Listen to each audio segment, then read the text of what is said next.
The drop in New York follows the downward trend on global markets after crude oil prices plunged 30% overnight over possible price wars between Saudi Arabia and Russia, putting the oil price on a trajectory for its worst loss since the start of the Gulf War in 1991, but which could see lower prices at the pumps.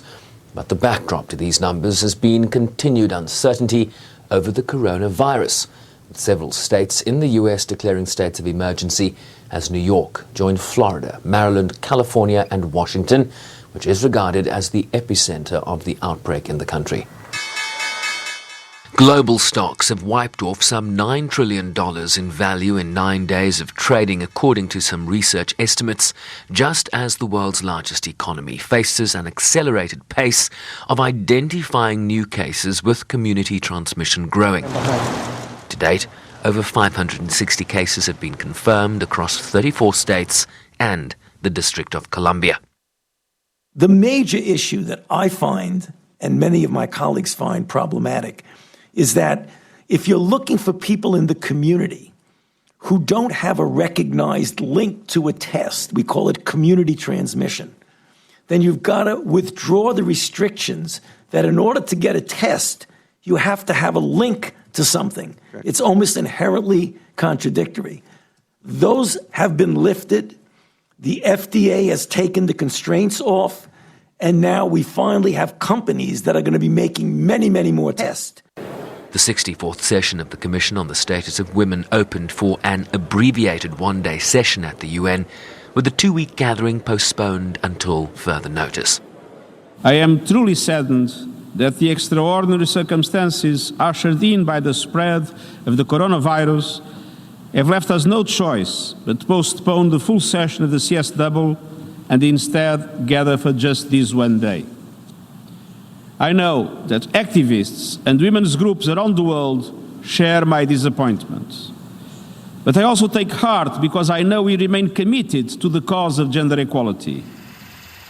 A cruise ship off the coast of California with 21 infected people on board will be allowed to dock in Oakland Monday, while the over 2,000 passengers on board will then be held in quarantine for an additional 2 weeks as a further precaution. Several school districts in the country have also closed, while commuters who use public transport have been urged to take precautions.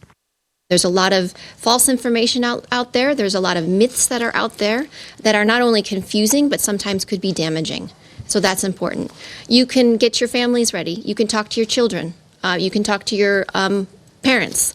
You can talk to older people. If you have neighbors that don't live with other people, talk to them. Find out what do they need to know. What are their fears? As the DG has said many times, facts, not fears. Let's address these fears and turn this fear into some positive action.